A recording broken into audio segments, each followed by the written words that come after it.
Closer. Wait. Bravo. Palmen, play. Bravo. Palmen. Bravo. Play, freeze at the end. You're coming up too fast again. Set up. Got it. Make the point. Bravo. Ella. Bravo Ren.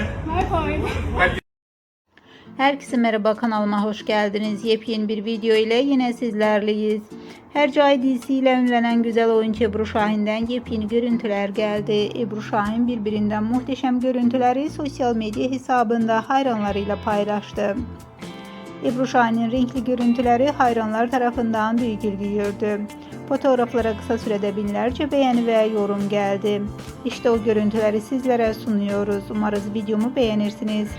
Değerli takipçiler, videomu beğenmeyi, kanalıma abone olup bize destek olmayı lütfen unutmayın. Bir sonraki videoda görüşmek üzere, hoşça kalın.